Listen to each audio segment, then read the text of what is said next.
Mesdames, Messieurs, bonsoir. Je ne suis pas Isabelle Autissier. Au cas où vous ne l'auriez pas remarqué, j'ai fait un peu de mer, mais je n'ai jamais navigué. C'est une bonne raison pour vous faire comprendre que je ne suis pas Isabelle Autissier. Merci d'être là aussi nombreux. Ça me rassure, en général, les débats maritimes intéressent assez peu dans un pays dont la culture maritime n'est pas une des qualités premières, mais manifestement ça vous intéresse. Pour cet échange, cet entretien avec Isabelle Autissier, que je vous demande d'accueillir tout de suite, mesdames, messieurs.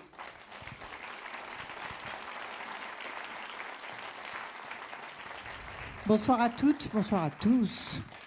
Donc Isabelle Autissier, c'est elle, ce n'est pas moi. Moi, c'est Frédéric Dambé. Vous pouvez m'entendre à la radio sur France Inter le samedi dans CO2 Mon Amour avec Denis Chessou. Je suis un habitué du musée des Confluences pour lequel j'anime régulièrement des débats. Alors je ne suis pas marin, on a un peu la même formation, mais je n'ai jamais été marin, plongeur beaucoup. J'ai fait un peu de mer, j'ai appris ce que c'était que l'humilité face à la mer qui se déchaîne et au risque que l'on peut avoir de ne plus être là le lendemain matin. Isabelle Autissier, ingénieure agronome de formation, qui a travaillé 11 ans dans l'halieutique, c'est-à-dire dans la science de la pêche à La Rochelle, qui s'est retrouvée sur un bateau et même en dehors de son bateau, ou un bateau qui penche et qui se retourne, qui s'est retrouvée être la première femme à avoir fait un tour du monde en solitaire. Voilà. Bah, il en fallait une. Hein, il en fallait une, bah, ça a été vous. Et qui depuis a raccroché, si j'ose dire, est présidente du WWF France. Ce fut aussi une consoeur à France Inter avec, zut, je ne me souviens plus du nom de l'émission. In Extremis. Voilà, In Extremis, pardon. Auteur d'un roman que je vous conseille, qui m'avait beaucoup plu, La mer s'en souviendra. Une histoire de... Bah, vous nous en parlerez, une histoire de supercherie où le héros fait un tour du monde de papier pour faire croire qu'il est là où il n'est pas. Et en conclusion, vous dites, dans le dernier paragraphe, je me sens envahi par l'impuissance, mais je la ressens maintenant comme une sagesse. Vous êtes toujours sur cette phrase, Isabelle ? Oui, parce qu'il faut faire son miel des choses difficiles et compliquées, sinon ça ne sert à rien. Moi, je ne vais pas m'affronter pour m'affronter, ça me fatigue. Par contre, j'apprends plein de choses et effectivement, quand on est dans des situations un peu délicates, un peu compliquées, que ça permet de prendre du recul. Je trouve que la mer, elle vous donne ça. Enfin, moi, elle m'a beaucoup apporté tout ça. Alors, c'est vrai que vous avez beaucoup risqué, notamment vous êtes retrouvé 4 jours en 94 sur l'écureuil Poitou-Charentes, 4 jours à 1000 km des côtes australiennes, 4 jours à attendre. Bah oui, j'avais fait des figures qui n'étaient pas trop dans le manuel. C'est-à-dire qu'en partant d'Afrique du Sud, tout allait bien, j'avais gagné la première étape, tout ça, tout allait, voilà. Et je démate à peu près à 700-800 km de l'Afrique du Sud. Donc là, il n'y a pas trop de solutions. Il faut faire ce qu'on appelle un gréement de secours, c'est-à-dire avec ce qu'on a, il faut faire un petit bout de mât. Et sur ma route, il y avait les îles Kerguelen, petites îles françaises. Donc je m'arrête aux îles Kerguelen avec la communauté scientifique qui était sur place. On bricole les trucs, on fait un bout de mât, on fait des machins. Je repars pour aller en Australie, mais là, le bateau était quand même très handicapé parce qu'il n'était pas dans son état, on va dire, normal et habituel. Et arrive une grosse tempête et le bateau se fait rouler entièrement. C'est ça la figure un peu bizarre, c'est que faire un tonneau avec un bateau de 18 mètres, faut quand même que la vague soit assez grosse. Et là, ça détruit tout à bord. Et effectivement, je me retrouve en situation de ne plus pouvoir naviguer.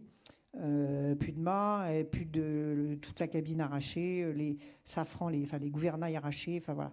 Donc, je vais attendre des charmants sauveteurs australiens qui vont quand même évidemment mettre 3 jours, mais c'était déjà un bel exploit pour venir me récupérer. Et à quoi on pense? Question peut-être stupide et naïve. À quoi on pense pendant ces 3 jours? Alors, on pense à survivre. On pense aux bonnes choses. On pense aux gens qui vous attendent. On se dit qu'il faut essayer d'arriver le plus vite possible parce qu'ils doivent avoir très peur. La grosse différence, je pense, avec un accident qui pourrait arriver à quelqu'un qui n'est pas préparé, c'est que moi, c'est mon métier. Donc, avant de partir, j'ai beaucoup réfléchi à ces questions-là. Avant de partir, je m'y suis préparée. J'ai développé des techniques, j'ai appris des choses. Et donc, au moment où il y a un accident, je ne suis pas complètement sans solution. Et puis j'ai dans la tête suffisamment de mental pour me dire bon ben voilà, on est dans une situation qui n'est plus la situation normale, on remet les priorités dans le bon sens, on n'est plus en train de faire la course, on est en train de faire flotter un bateau. Une fois qu'il flottera, on essaiera de l'amener quelque part. Si on peut, ce quelque part, ce sera à l'endroit où on veut aller. Enfin voilà, on redéroule les choses autrement. Et du coup, ça donne beaucoup de stabilité émotionnelle. Et première chose, c'est que donc le bateau fait un tonneau. Là, quand même, on se rencogne dans un coin et on ferme les yeux, on serre les poings. Et puis, quand on rouvre les yeux, on a de l'eau aux genoux. Donc, qu'est-ce qu'on fait? On prend un seau et on vide le bateau. C'est la première chose à faire. Puis après, on se dit, voilà, maintenant, voilà, et qu'est-ce qu'il faut que je fasse après? Et donc, toute cette démarche-là, qui est encore une fois une démarche, parce qu'on est des professionnels, les uns et les autres, qui faisons ça, c'est grâce à ça, c'est parce qu'on y a beaucoup réfléchi, on a beaucoup travaillé là-dessus, qu'on ne se laisse pas aller. Même si dans un coin de la tête, on sait que c'est quand même... ça frôle un peu les trucs pas sympas, mais on est toujours... Et comme dirait Monsieur de la Palisse, tant qu'on n'est pas mort, c'est qu'on est encore vivant. Donc, voilà. C'est vrai, je confirme, ça m'est arrivé. Qu'est-ce qui fait qu'après 11 ans, avoir travaillé sur la pêche tranquille à La Rochelle, on se met à se dire, tiens, je vais aller battre un tour du monde sur un bateau toute seule, en 91? En fait, ça remonte à quand j'étais petite.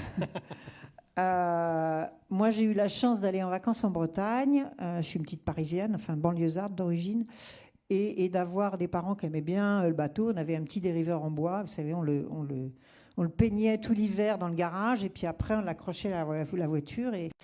Et petite fille, j'ai eu je ne sais pas comment appeler ça, quelque chose avec la mer. J'ai trouvé ça magnifique, puis c'était l'aventure, et puis c'était beau, et puis c'était voilà ça, voilà. Et dès que j'étais petite fille, gamine, je me suis dit, quand je serai grande, je serai en mer, je serai marin, voilà, je savais pas trop évidemment. Donc tout ça a quand même mûri. Moi, j'avais la chance de pouvoir faire des études. J'ai été largement encouragée à ça. Donc je me suis dit, Maline, je vais faire des études qui me ramènent au bord de la mer. D'où ingénieur agro-halieutique. Et j'avais quand même toujours dans un coin de ma tête l'idée de partir loin, de naviguer à la voile. Donc à la fin de mes études, quand j'ai commencé à travailler, je me suis fabriqué un petit bateau en acier de 10 mètres. Et puis j'ai plaqué ce monde cruel et je suis partie sur les flots pendant 1 an, c'était génial. Et puis voilà, puis après j'ai commencé à m'intéresser à la course. Donc j'ai mené les choses un peu en parallèle, en fait, entre cette carrière professionnelle qui m'a passionnée et qui m'a beaucoup apporté aussi, et puis le côté un peu plus, on va dire, perso, qui au départ était plus synonyme de vacances, mais quand même de fil en aiguille est devenu très professionnel aussi. En 96, vous tentez de sauver quelqu'un, Jerry Roufs. En 99, quelqu'un vous sauve, Giovanni Saldini. On ressort comment de cette double expérience? Moi, je me suis toujours dit que s'il y avait autant de solidarité à terre qu'en mer, la terre irait mieux. Globalement, même si malheureusement ça n'est pas toujours appliqué, et je pense à certaines traversées de la Méditerranée pour certaines personnes qui malheureusement ne se passent pas aussi bien, mais globalement il y a quand même une solidarité des êtres humains en mer, et ça c'est magnifique.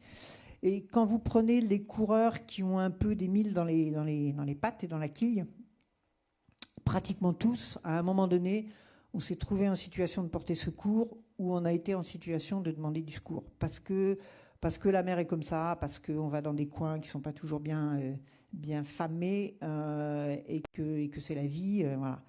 Donc moi, c'est vrai que je me suis retrouvée dans les deux cas de figure.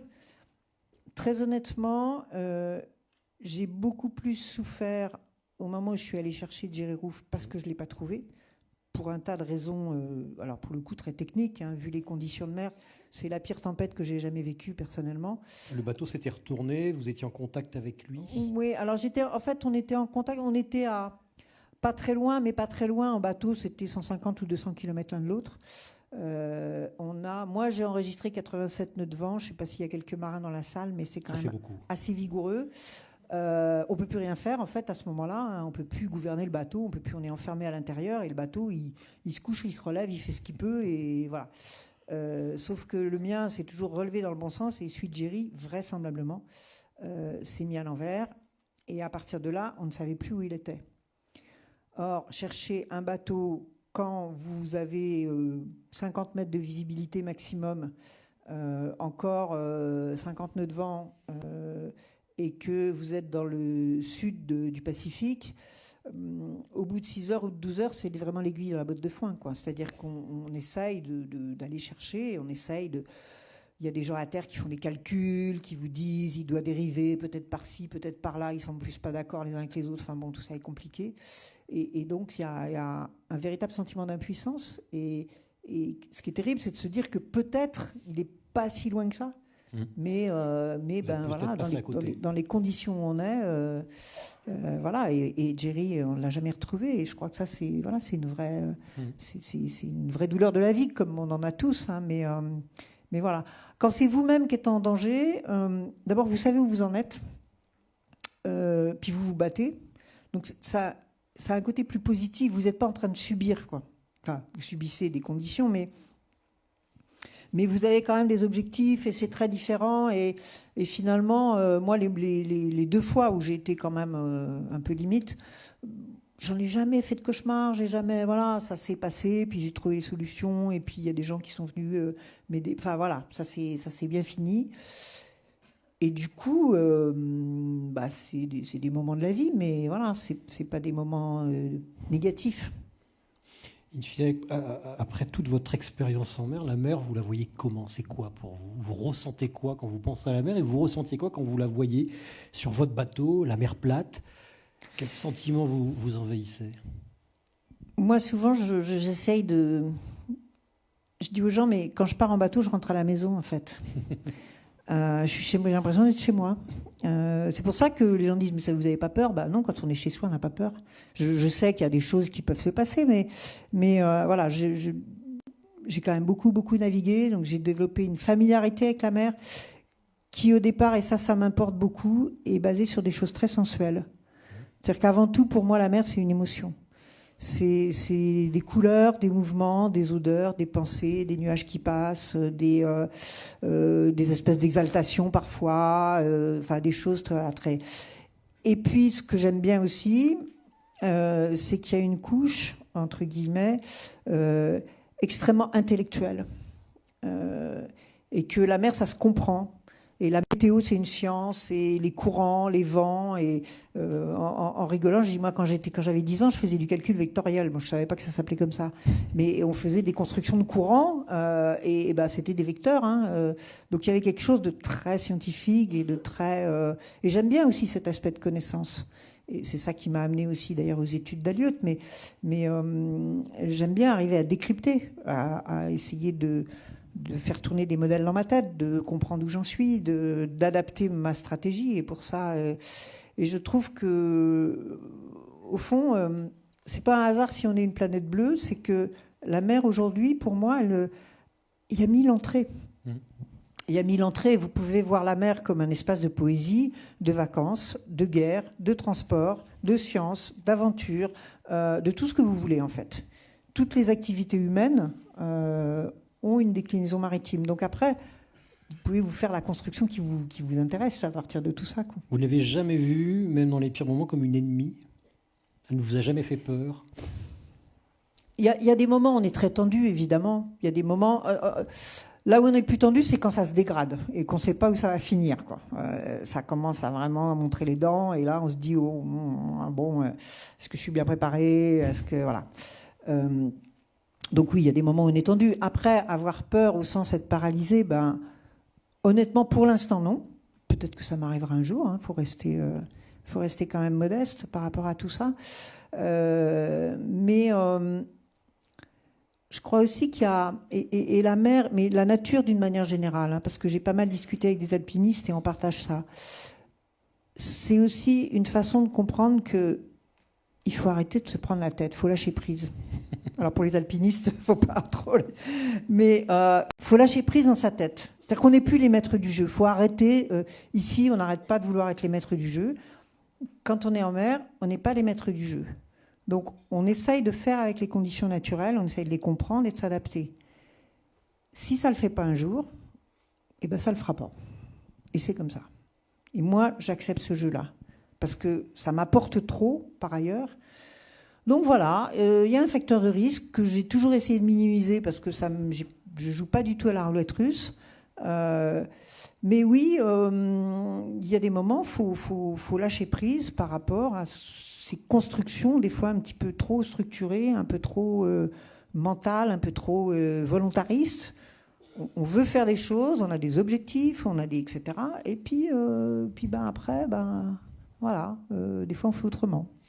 En plongée professionnelle, on l'apprend très vite, ça. Dès lors qu'on se met à lutter contre la mer, on s'épuise et on ne fait pas de vieux os. Donc je l'ai compris assez vite, ça. La mer, est-ce qu'elle est infinie? Est-ce qu'on la sent infinie? Alors on a ce sentiment-là.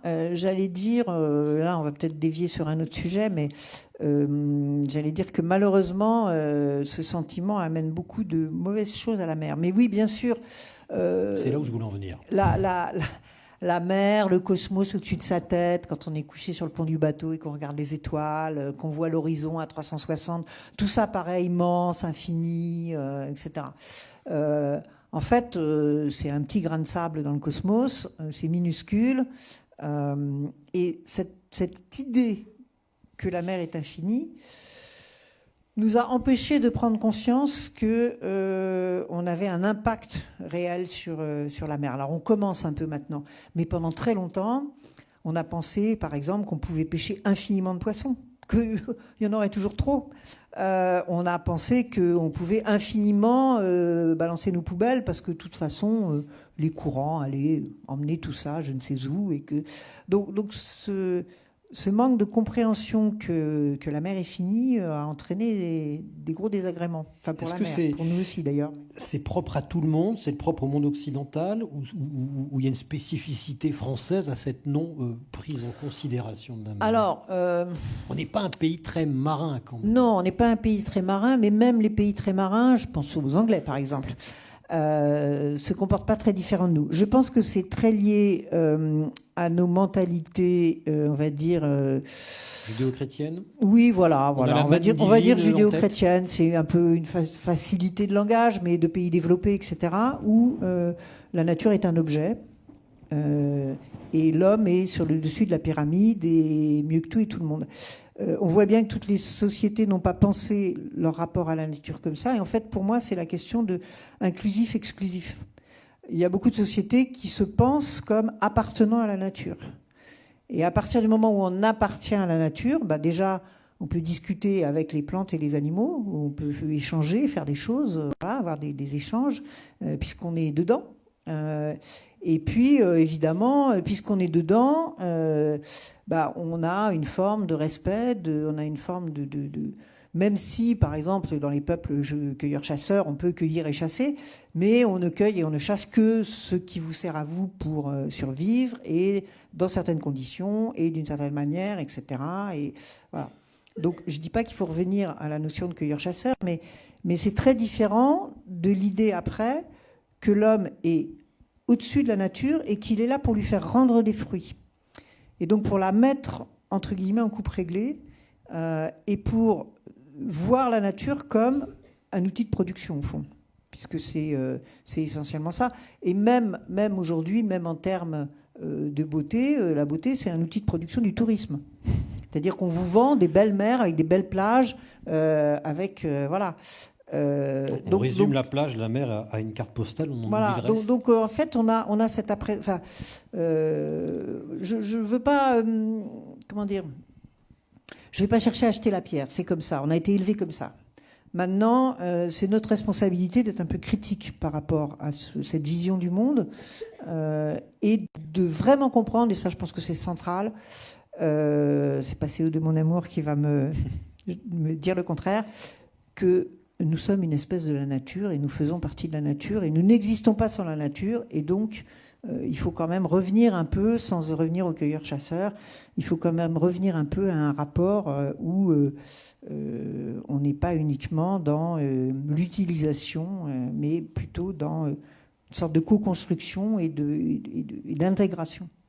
Alors vous préfacez le dernier livre de l'ami Didier Gasquel, Pour une révolution dans la mer, que je vous incite à lire. Il y a de très belles pages au début sur ce qu'était la mer, sans doute, avant que l'homme n'industrialise la pêche, c'est ces endroits qui illustraient parfaitement ce qui était dans la Bible, la manne divine, une profusion. Alors, je fais une petite parenthèse. La profusion, moi, je l'ai vue sur l'île de Socotra, qui est entre la Somalie et le Soudan, où j'avais suivi pour Géo une mission scientifique, qui était la première autorisée sur l'île de Socotra. Et on était les premiers plongeurs autorisés sur une île où il n'y avait aucune activité. Et moi, je l'ai vue, cette profusion. J'ai vu des poissons gigantesques, des bancs gigantesques. J'ai tout vu. Voilà, j'ai vu. Et depuis, j'y pense tout le temps. Voilà, j'ai vu, je peux mourir demain. Ça et les chutes Victoria, je vous conseille, vous pouvez mourir demain. J'ai vu ça, j'ai vu aussi des endroits où il n'y avait plus rien. Mais en même temps, ces mêmes endroits, notamment en Méditerranée, que j'avais suivi toujours pour Géo, pour suivre la colerpe, l'algue tueuse, j'y suis revenu 15 ans après et tout était revenu. Donc comment on voit ça? Est-ce qu'effectivement, on a vidé la mer? Ou est-ce qu'effectivement, on voit les choses d'un autre côté? Finalement, la mer, quand on lui fout la paix, ça peut revenir très vite. Est-ce qu'il faut être catastrophiste, comme le disent les collapsologues, ou est-ce qu'il faut être gentiment optimiste, comme le disent les gens comme le disent les pêcheurs, par exemple, qui aujourd'hui disent « mais non, les choses vont mieux en Manche, en mer du Nord, etc. » Vous voyez les choses comment, vous? Alors, moi, je suis ni optimiste ni pessimiste, j'essaye d'être scientifique. J'essaye. C'est certain que les activités humaines, d'une manière générale, la surpêche, mais pas que, il y a aussi la pollution, il y a aussi la destruction des écosystèmes côtiers, il y a tout un tas de choses, ont fait que on a, dans la plupart des endroits du monde, on va dire, pas tout à fait tous, mais la plupart des endroits du monde, réduit de manière extrêmement considérable les masses d'animaux, la diversité des animaux, les rapports entre toutes les espèces qui font la solidité, au fond, de la vie sur cette planète. Plus la vie est diverse, plus elle est complexe, plus elle est solide. Or, on a mis à mal cette solidité et on a vu dans beaucoup d'endroits, effectivement, les choses, on va dire, prendre mauvaise tournure. Après, oui, la nature est bonne fille d'une certaine manière, c'est-à-dire que les processus du vivant sont extrêmement puissants. Donc, si on lui fout la paix, si on fait une aire marine protégée qui est à peu près respectée et dans laquelle on fait à peu près ce qu'il faut, en général, au bout de 4-5 ans, il y a des études scientifiques assez précises là-dessus. On voit 60% de biodiversité en plus, c'est-à-dire de diversité des espèces. On voit les poissons qui font 40% de taille en plus. On voit ci, on voit ça. On ne revient pas à l'origine. Ça, c'est important de le dire. Voilà. Mais qu'est-ce que l'origine? Est-ce que l'origine, c'est ce qu'il y avait il y a 100 ans, ou il y a 1000 ans, ou il y a 500 000 ans? Je ne sais pas. De toute façon, l'écosystème a évolué, comme il évolue d'ailleurs naturellement.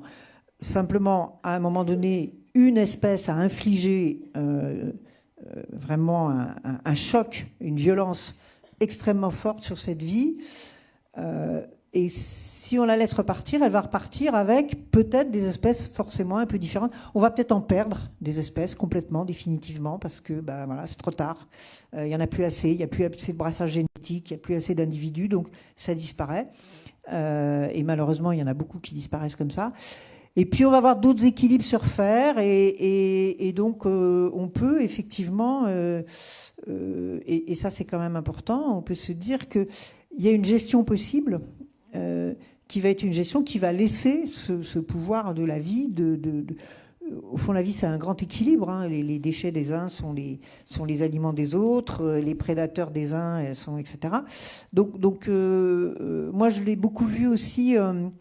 J'ai pas mal navigué dans les mers du Grand Sud, là-bas en bas, et en particulier dans les îles australes. Ces îles australes, en général, ont, entre le 18e, 19e et début du 20e, ont été absolument dévastés, surtout la faune marine, hein, les mammifères marins, mais aussi les oiseaux, mais aussi voilà. Et ça a été catastrophique. Et puis à partir en gros de la Seconde Guerre mondiale, pour faire simple, on a commencé à protéger ces endroits. Et quand on y va aujourd'hui, on revoit des abondances. Mais c'est plus tout à fait les mêmes. C'est pas la même chose. C'est plus les mêmes équilibres. Mais on revoit quand même des abondances qu'on avait perdues. Et en Europe, les scientifiques sont d'accord pour dire que les stocks de poissons sont remontés pour la Manche et la mer du Nord. Il y a 15 ans, on était à 15% de stocks qui étaient en bon état. On est à 60%. On a vu le thon rouge, suite au moratoire, revenir en mer Rouge. On a vu les stocks d'anchois. Souvenez-vous de la crise de l'anchois il y a 10 ans, qui avait été une crise autant biologique que sociale. Ces stocks sont remontés. il y a quand même du mieux. Alors, les ONG comme le WWF ont largement participé à cette prise en compte. Qu'est-ce qui a fait que les choses se sont améliorées ? Nous, on travaille beaucoup avec les pêcheurs, en fait. Oui. Contrairement à ce qu'on pourrait penser, on ne passe pas notre temps à faire la guerre aux pêcheurs, à certains, parfois. Qui ont mais ça n'a pas toujours été le cas, cette discussion entre pêcheurs, scientifiques et ONG. Oui, ça n'a pas été le cas toujours, et je pense que ça fait partie des choses qui sont positives depuis, effectivement, on va dire une bonne dizaine d'années, de commencer à s'écouter. Et je pense que, par exemple, en France, le moment du Grenelle a été un moment important. Le Grenelle de la mer dont vous avez été la vice-présidente. Ouais. Et là, on a vu les acteurs se parler autour de la table, et ça a fait du bien, quoi. Et on a été capable de se parler. Et donc, donc la difficulté, c'est de faire d'abord le même constat, et après de partager des solutions. Donc on voit bien que sur un certain nombre de stocks, en fait, tout simplement, quand on a commencé à écouter vraiment les scientifiques, moi j'en fais partie, et il y a 30 ans, on racontait des trucs, on me disait, bon, vous êtes gentil, allez-y, je vous en prie, votre rapport, merci madame, merci monsieur, on pose le rapport, et après on parle politique avec les pays de la communauté européenne, et on se partage un gâteau plus ou moins imaginaire. Donc ça, on a vu où ça nous a amené. Et puis quand même, il y a eu des prises de conscience. Malheureusement, il a fallu qu'en France, on divise par 4 le nombre de pêcheurs pour qu'on se rende compte qu'on était en train de perdre ça, qu'on perdait des métiers, qu'on perdait des activités côtières qui tirent toute une population et qui tirent toute une économie, pour que, petit à petit, on commence à devenir un peu plus raisonnable. Et effectivement, quand on a commencé à devenir un peu plus raisonnable, les phénomènes ont commencé, pas pour toutes les espèces, mais pour un certain nombre d'espèces, à aller mieux. Donc aujourd'hui, sur l'Union européenne, sur les zones de pêche de l'Union européenne, ça va mieux. C'est pas vrai dans malheureusement beaucoup d'autres endroits du monde, mais on voit bien aussi que à un moment donné, vous savez, le poisson, c'est pour ça que je disais, c'est pas des outils de production. Quand vous voulez faire plus de chaussettes, vous mettez plus d'usines à faire des chaussettes et plus de machines à faire les chaussettes. Quand vous voulez plus de poissons, si vous mettez plus de bateaux de pêche, vous avez moins de poissons. Parce qu'au bout d'un moment, assez vite, vous allez au-delà du renouvellement biologique, et donc vous détruisez votre stock de base, et donc les poissons grossissent moins, parce qu'ils n'ont pas le temps, et ils se reproduisent moins, parce qu'il y a moins de géniteurs. Donc du coup, l'un plus l'autre, ça fait moins de poissons. Et les pêcheurs vous rétorqueraient que c'est pas tant la fréquence ou le nombre de bateaux qui compte, c'est la sélectivité des outils qui permet de trier au fond et pas sur le bateau. Ça joue évidemment aussi, mais il y a quand même la capture qui joue. À un moment donné, il faut aussi avoir des règles. Encore une fois, on ne peut pas pêcher plus d'une espèce que ce que cette espèce peut, entre guillemets, mettre à notre disposition. Je mets des guillemets sur cette expression. Mais en tout cas, si vous avez... C'est comme les intérêts à la banque. Hein. Si vous avez 1000 à la banque qui font 10% d'intérêt, si vous consommez 110 tous les ans, vous allez grignoter votre capital. C'est très, très schématique, évidemment, de dire ça. Mais c'est vrai. Et puis, ce que vous dites est tout à fait vrai aussi. Les méthodes employées sont plus ou moins impactantes, plus ou moins destructrices, non seulement de l'espèce que vous pêchez, mais des autres espèces et des fonds marins. Et donc, ça a aussi des conséquences. Et on peut arriver à travailler. Nous, on a fait un travail, par exemple, très intéressant il y a quelques années en Guyane, avec les pêcheurs de crevettes guyanais. Parce que les filets à crevettes, vous imaginez, la malle du filet, c'est pas gros pour pêcher la crevette. Du coup, ça retient tout. Du coup, ça retient tout. Et en particulier, ils se retrouvaient dans les filets avec des gros poissons, avec des requins, avec des tortues. Et ça posait des gros problèmes. Et on détruisait des grosses espèces. Et donc, en gros, avec eux, avec les scientifiques et avec les pêcheurs qui avaient envie de travailler là-dessus, on a inventé, en gros, le chalut avec une sortie de secours, quoi. Avec une espèce de grille en alu qui permet aux gros animaux de glisser et de s'évader. Pour les pêcheurs, c'est bien mieux aussi. C'est bien mieux parce que ça écrase pas les crevettes, parce que quand il fallait sortir un requin, c'était pas forcément très cool, parce qu'il fallait plus de gasoil pour tirer le chalut parce qu'il était plus lourd. Enfin, voilà. Quand on commence à essayer d'être un petit peu intelligent, et les pêcheurs sont tout à fait prêts à ça, 90% d'entre eux, on peut imaginer des solutions. Donc les subventions pour augmenter l'effort de pêche peuvent être utiles. Or, le WWF, comme d'autres, comme Bloom, râle contre la décision, la reprise des subventions pour améliorer l'effort de pêche qui vient d'être prise il y a quelques jours. Parce qu'on est déjà très au-dessus en termes d'effort de pêche, mais ça c'est un calcul purement économique. C'est-à-dire qu'aujourd'hui, si on prend au niveau mondial, qu'est-ce qu'on appelle l'effort de pêche? C'est la capacité, ça va être par exemple le nombre de casiers ou le nombre de kilomètres de filets ou les milliers de lignes ou la puissance de votre chalutier pour tirer un chalut. C'est ça qu'on appelle l'effort de pêche. C'est ce que vous utilisez pour aller capturer. Aujourd'hui, au niveau mondial, on a un effort de pêche qui est 2,5 fois ce qu'on peut en réalité pêcher si on veut gérer correctement les espèces. Donc ça, c'est juste un calcul économique débile. Parce que ça nous coûte très cher. Ça met en danger les pêcheurs parce que ça les place dans des situations où ils vont aller emprunter beaucoup à la banque pour mettre à l'eau beaucoup d'engins, etc. Et donc après, il faut qu'ils pêchent beaucoup parce que sinon le banquier ne va pas être content. Donc ça les met en fragilité. Donc aujourd'hui, et que ce soit dans l'Union européenne ou que ce soit dans la plupart des pays du monde, on a déjà un effort de pêche qui est trop important. Les seuls moments, il peut y avoir quelques petites exceptions, et justement je reviens à la Guyane parce que nous aujourd'hui on pense qu'en Guyane c'est des situations extrêmement particulières avec des flottes extrêmement âgées, avec des gens qui n'ont pas de capacité économique et avec des pays de chaque côté qui ont des pêches frauduleuses, des pêches pirates, extrêmement développées. Donc là, on est dans un rapport un peu différent. Ça ne veut pas dire qu'il faut ouvrir les vannes, mais ça veut dire que là, effectivement, on peut au cas par cas donner la possibilité à un certain nombre de pêcheurs, sans avoir des bateaux plus gros, mais de remplacer les bateaux pour qu'ils puissent continuer à pêcher. Donc voilà. Mais globalement, c'est quand même pas une bonne idée parce que en plus, c'est après relativement difficile à contrôler. On vous dit oui, mais ah non, mais on change le moteur simplement parce que c'est un vieux moteur, mais hop, on met 20 kW de plus ou 50 kW de plus, et puis après on se retrouve dans des cercles vicieux en fait. On ne peut pas faire confiance a priori aux pêcheurs? C'est pas une question de confiance. C'est une question de modèle économique, c'est parce qu'ils sont pris là-dedans aussi. Et je vais faire un peu le parallèle avec les agriculteurs. Les agriculteurs aussi sont pris dans des logiques économiques où on leur dit il faut produire plus, donc il faut mettre des engrais et des pesticides pour produire plus, et puis il faut plus de bêtes, il faut plus de ceci, donc il faut du soja d'Amérique du Sud, etc. Donc ils sont pris dans des logiques. Les pêcheurs, c'est un peu ça aussi. Ils sont pris dans des logiques, mais la différence, c'est que les pêcheurs, ils travaillent sur du vivant sauvage. Donc c'est encore plus... les agriculteurs travaillent aussi sur du vivant, mais pas sauvage. Donc c'est un peu différent. Mais quand on travaille à partir de vivant sauvage, on est obligé de suivre les règles de mère nature, parce que sinon ça va tout de suite dans le mur, malheureusement. Avec un tout petit bémol, c'est qu'ils ont un peu moins la corde à cou que les agriculteurs parce qu'ils gagnent nettement mieux leur vie. C'est aussi la conséquence d'une amélioration des stocks. D'ailleurs, je vous pose la question, est-ce que vous avez une idée du salaire à l'embauche en sortant de l'école de pêche pour un matelot sur un bateau de pêche sur la zone atlantique? Allez-y.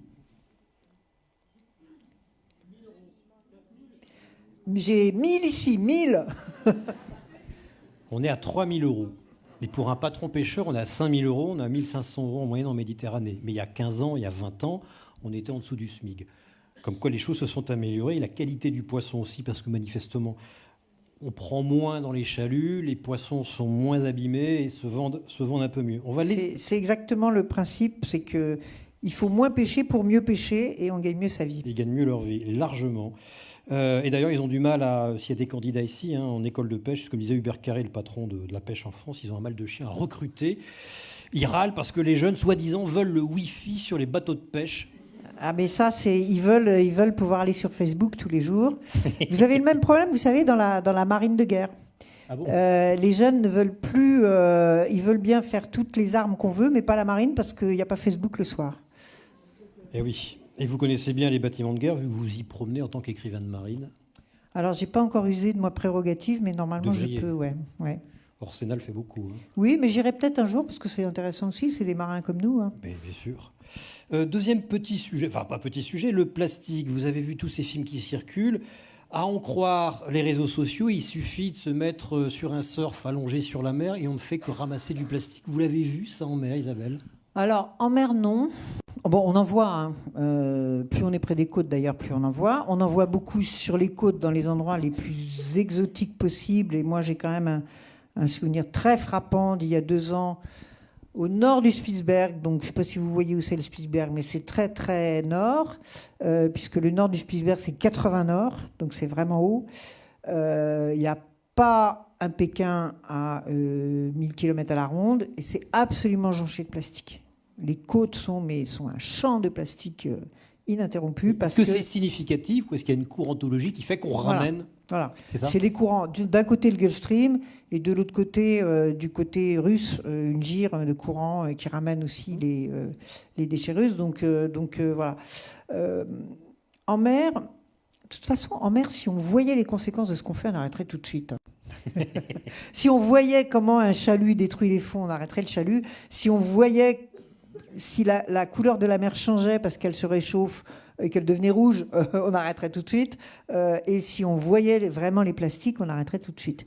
Le gros drame des plastiques en mer, c'est qu'ils se détruisent, en petites particules. Qui sont avalées par les animaux. Voilà. Et que, en plus, c'est très vicieux. Ces petites particules de plastique se comportent comme des éponges. Et donc, elles vont à la fois éventuellement absorber les polluants quand elles sont dans des zones polluées, mais elles vont aussi absorber toutes les protéines marines qui font les bonnes odeurs de mer, l'iode, le poisson, tout ça.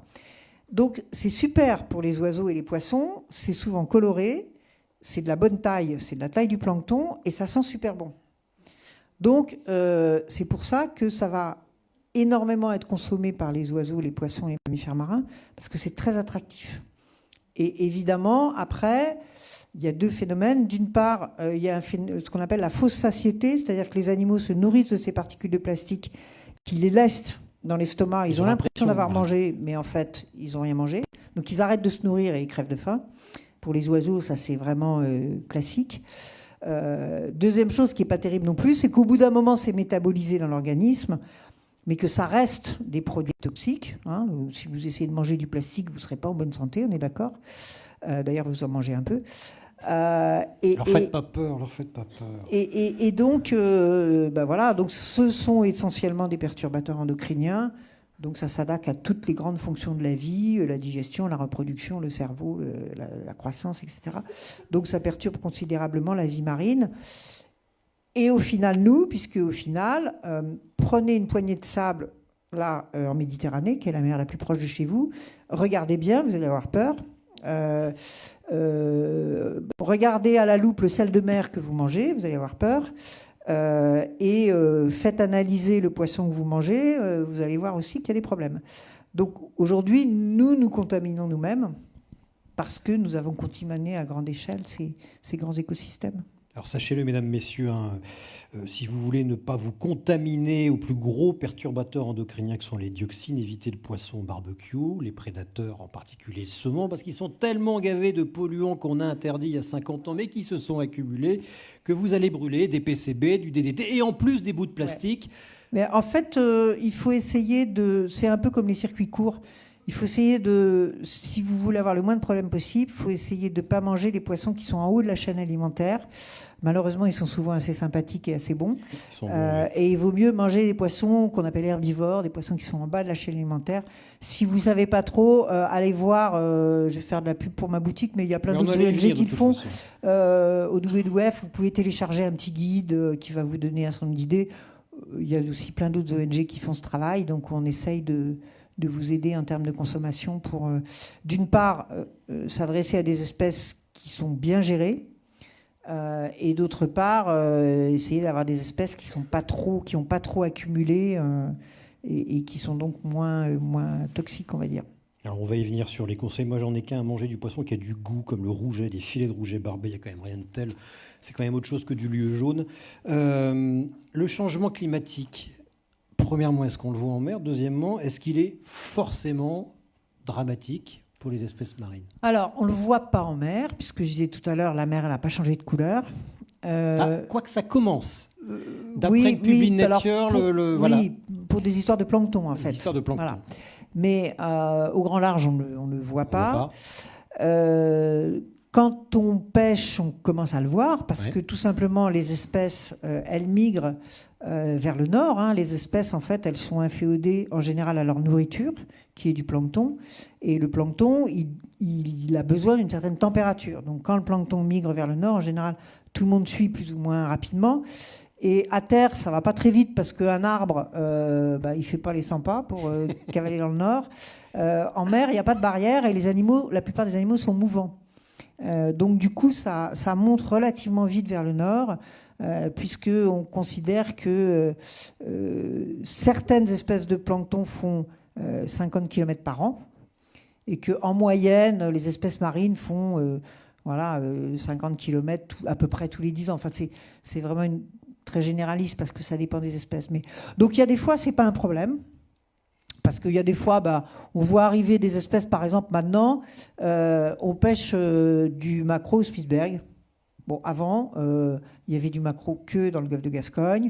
Après, il y en a eu en mer du Nord. Après, il y en a eu au nord de la Norvège. Et puis maintenant, c'est pas grave. Tant mieux pour le maquereau, il voit du pays. Il y a des fois où c'est plus compliqué parce que, je vais prendre un exemple un peu précis, la morue. Mmh. La morue, c'est une espèce d'eau froide, mais c'est aussi une espèce qui vit sur le fond, très proche du fond. Et donc, elle ne peut pas vivre sur des fonds au-delà de quelques centaines de mètres. Donc, aujourd'hui, si je prends par exemple de la morue justement du côté Norvège et russe, qui se porte bien, c'est un stock qui se porte bien, mais les animaux commencent à avoir envie de monter un peu vers le nord. Alors déjà, c'est plus de trajets pour aller pondre leurs œufs près de la côte quand ils veulent le faire. Et puis, ils vont arriver à un moment donné quand même dans les grandes fosses. Et donc là, comment ils vont faire ? Parce que ça commencera à être un peu trop chaud là où il y a entre 100 et 300 mètres, mettons. Et ils aimeraient bien aller plus loin, mais ils ne peuvent pas. Donc là, il y aura des problèmes, sans doute de diminution des populations, parce qu'il y aura des choses qui seront antagoniques du point de vue de chaque espèce. Donc là aussi, on va avoir des recompositions, et bien malin qui pourrait dire comment. Je pense que on voit des choses qui se passent. On voit des espèces qui se baladent, qui commencent à se balader. On en voit des endroits qui diminuent. On en voit des endroits qui se développent, au contraire. Donc tout ça est quand même encore... Mais il se passe des choses, c'est sûr. Ah, la morue, on peut raconter quasiment toute l'histoire de l'Europe occidentale, de l'Amérique, du capitalisme, en racontant l'évolution des stocks de morue. On peut même expliquer en partie la révolution américaine. Mais bon, ça c'est une autre histoire. On va faire une petite pause, Isabelle, si vous le voulez bien. Mesdames, messieurs, avant d'aborder deux autres sujets, avez-vous des questions? Si on pouvait m'allumer la salle, parce que je ne vois rien. Et voilà. Vous êtes très nombreux, donc sur le nombre, il y en a bien. Ou des choses à dire, hein, c'est pas forcément des questions. Le micro arrive, il est là. Voilà, bonsoir. Donner un micro qui ne marchait pas? On va l'allumer, ça marchera mieux. Sinon, vous vous levez et vous ouvrez bien. Voilà, vous criez.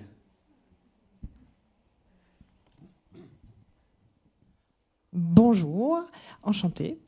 Moi, j'ai eu la chance, comme vous, de grandir, d'avoir un père qui était passionné de mer. Donc, j'ai grandi sur un bateau, moteur, voilier, etc.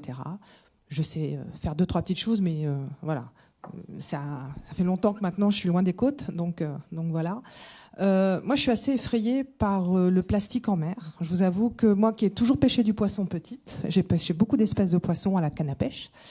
De savoir que les poissons sont pollués, de voir des images régulièrement de côtes polluées et un peu partout. Est-ce qu'il y a des solutions qui sont amenées là-dessus?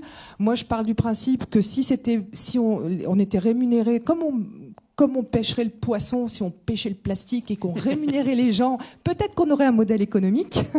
Je ne sais pas. Mais moi, je suis assez effrayée parce que c'est pas simplement on va faire un peu de ménage et puis dans 10 minutes c'est fini, quoi. Je crois qu'on en a pour longtemps et je sais pas si vraiment il y a une solution maintenant. Alors, ce qui est déjà un plastique, ça dépend des variétés, etc. Mais en gros, c'est entre 500 et 1000 ans. Hein. Donc avec ce qu'on a déjà mis, on en a pour 500 et 1000 ans. Ce qu'il faut aussi comprendre, c'est que aujourd'hui on en a mis partout.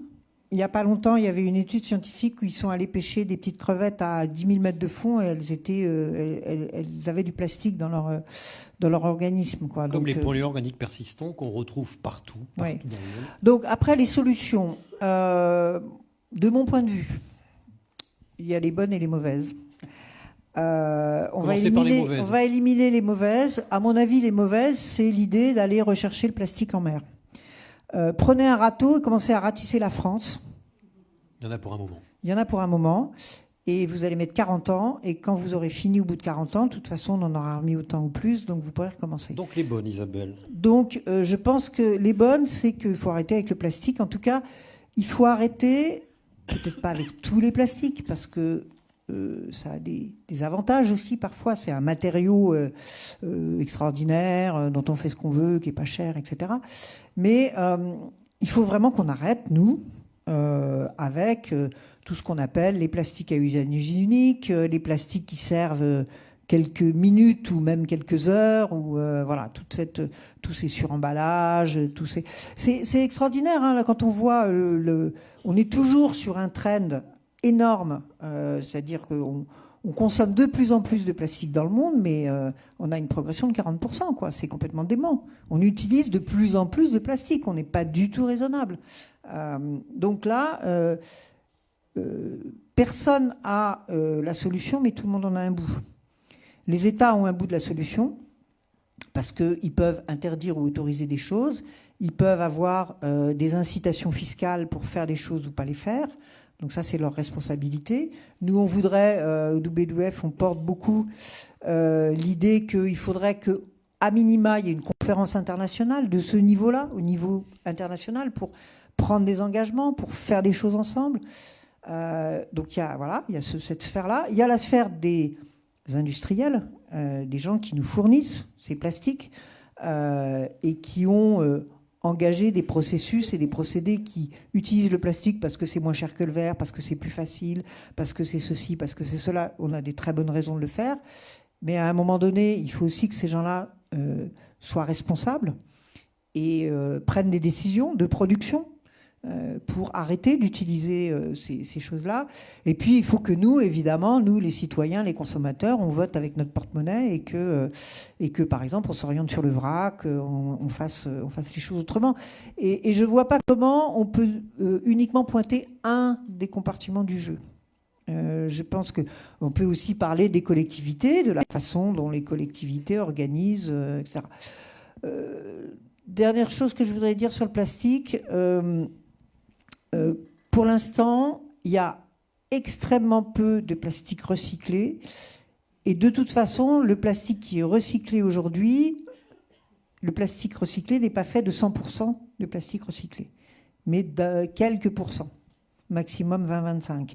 Et il faut le mélanger à du plastique neuf pour que ce soit réutilisable. Donc ce n'est pas une voie d'avenir, ce n'est pas une solution d'avenir. Ça peut être une solution temporaire. Mais la solution d'avenir, c'est d'arrêter d'en utiliser, d'en produire et d'en consommer. Mais voilà, après, on peut essayer de jouer sur effectivement le récupérer, effectivement essayer de le réutiliser.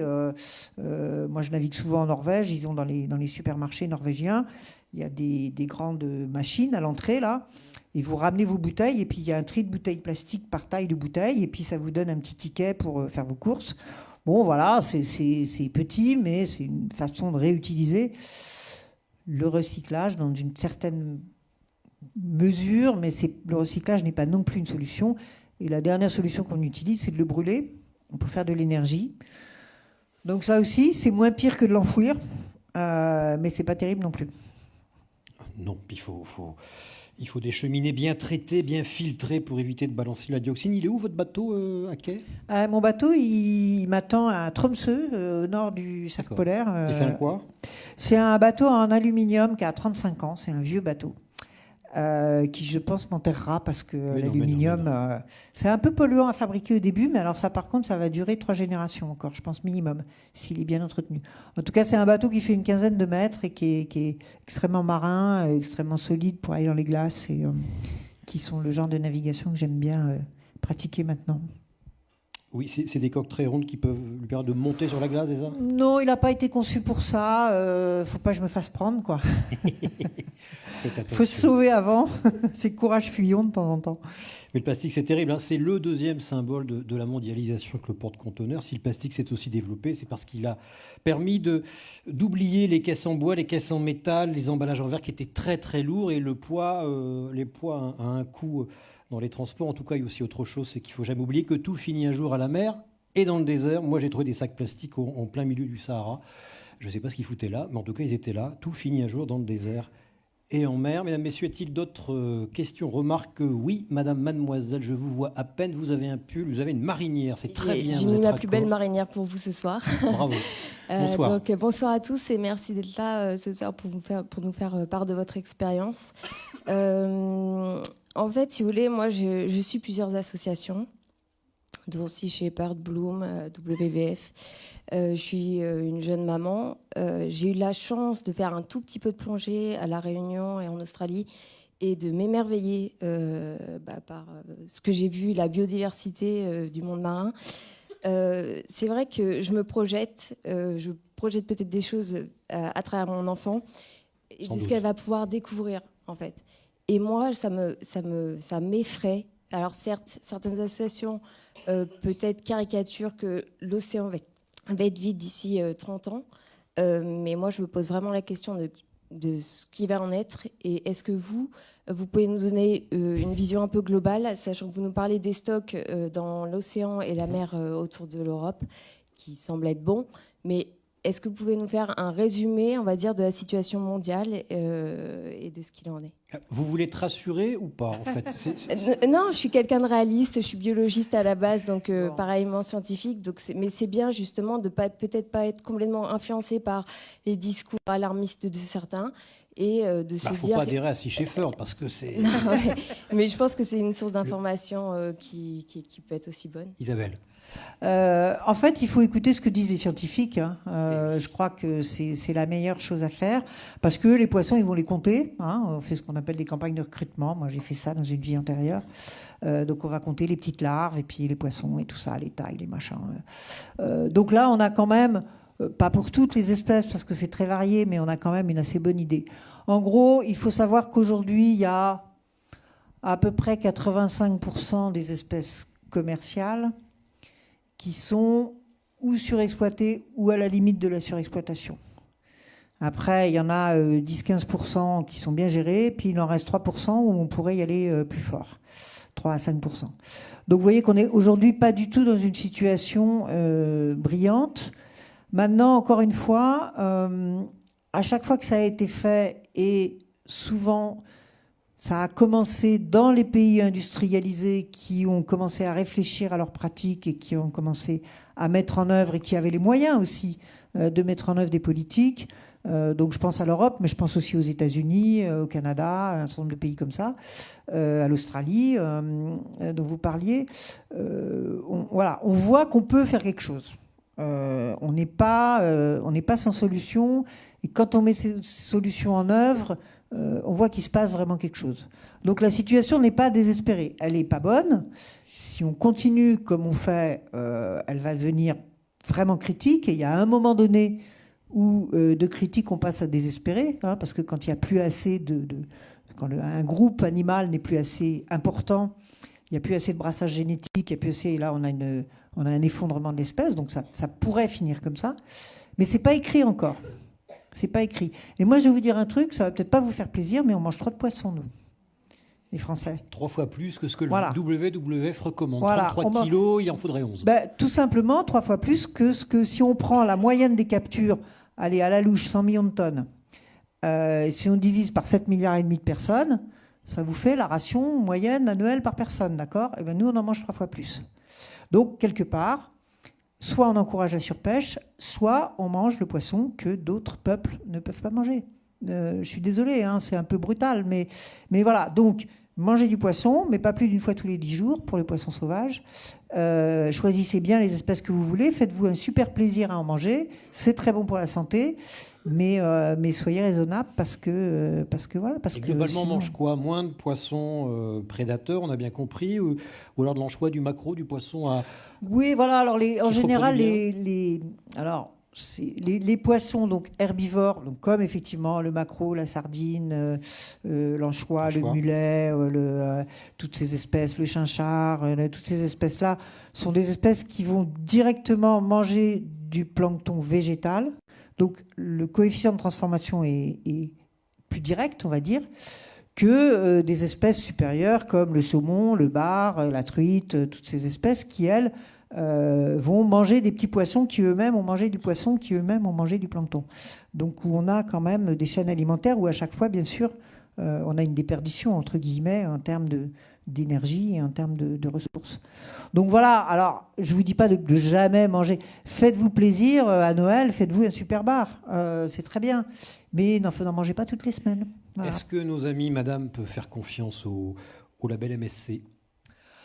Alors, moi j'aurais tendance à dire oui, globalement, même si de temps en temps, et le WWF est bien placé pour en parler, puisque nous sommes à l'origine de ce label, comme de beaucoup d'autres labels, puisque c'est notre politique d'essayer de définir des cahiers des charges à la fois écologiques et sociaux sur un certain nombre de ressources, en disant, bah oui, on mange du poisson, alors c'est quoi le poisson responsable ?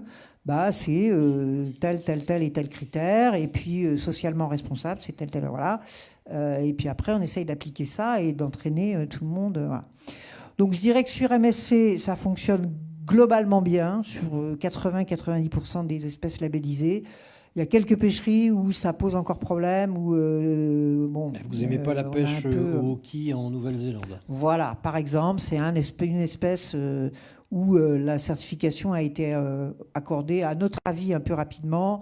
On a râlé, on est allé les voir, parce que maintenant, ils sont indépendants. Au bout d'un moment, les certifications, elles ne dépendent plus de nous. Elles vivent leur vie, c'est normal.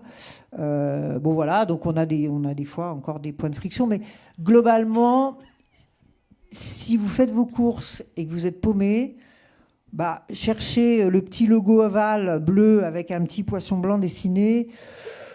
Voilà, vous ne ferez pas trop de bêtises par rapport à beaucoup d'autres pêcheries, quoi. Donc vous irez plutôt quand même globalement dans le bon sens, on va dire.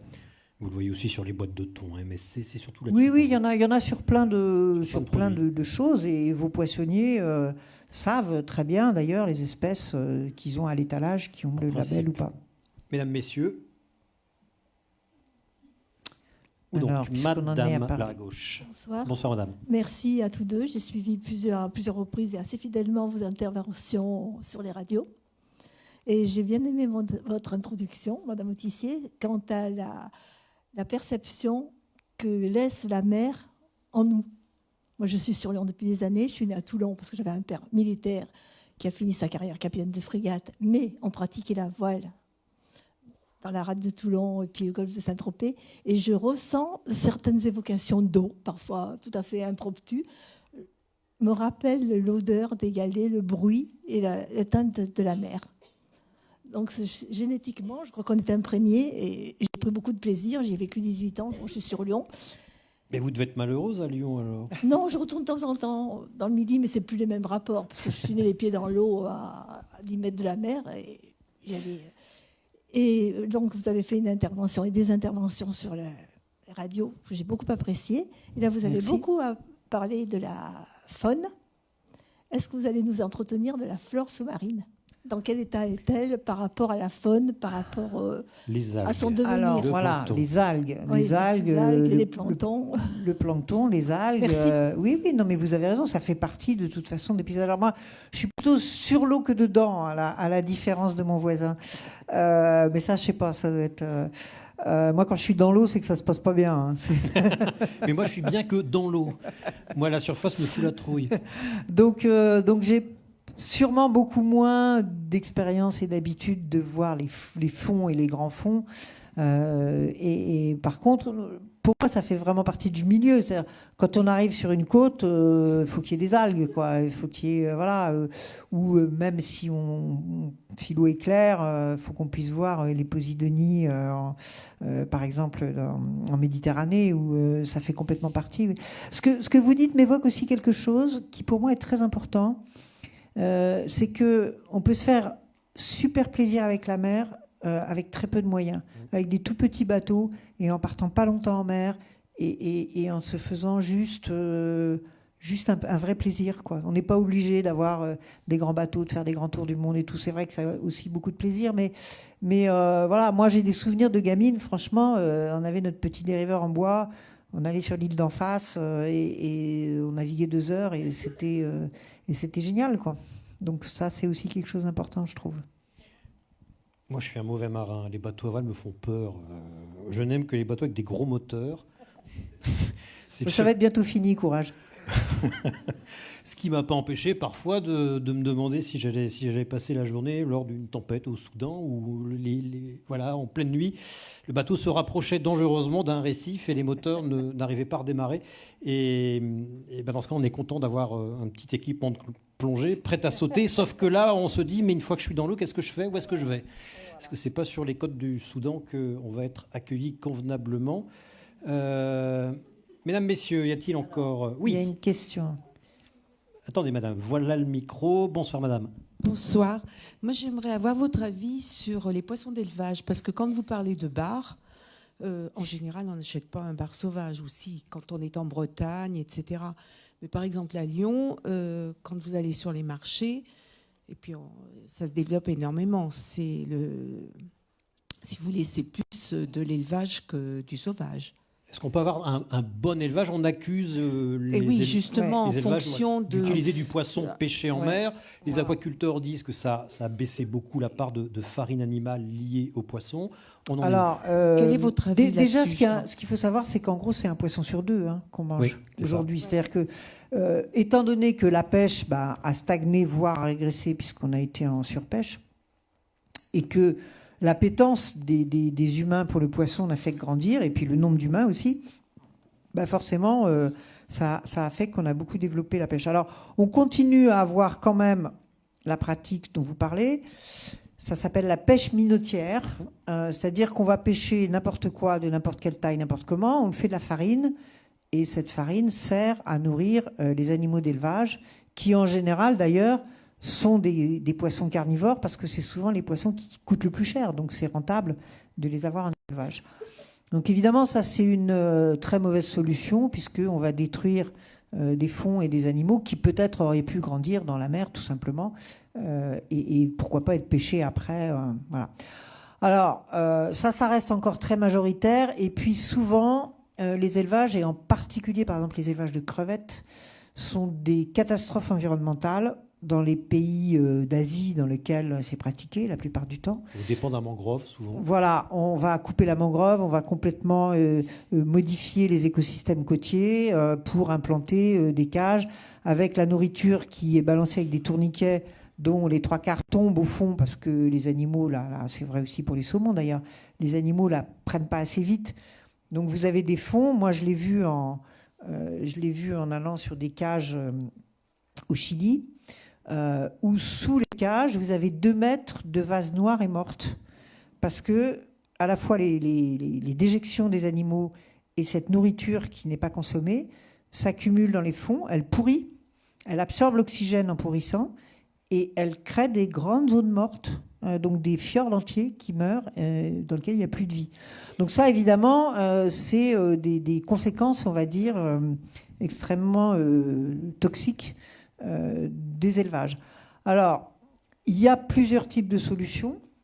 D'abord, c'est d'arrêter de faire des élevages trop concentrés, parce que quand vous faites des élevages très concentrés, les animaux se frottent les uns aux autres, s'abîment et donc sont sensibles aux maladies. Donc, vous allez avoir des maladies qui vont se répandre très vite. Donc, qu'est-ce que vous faites? Vous balancez les antibiotiques à bloc.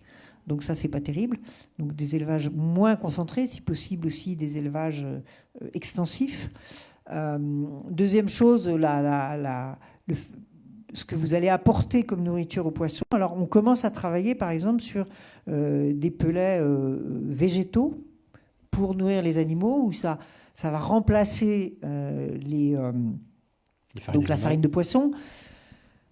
Attention, si pour ça on coupe la forêt amazonienne pour faire du soja, pour nourrir les poissons, on retourne à la case départ. Donc voilà. Donc mieux vaut des poissons herbivores d'élevage finalement. Donc voilà. Donc là aussi, plutôt des herbivores, plutôt des plutôt.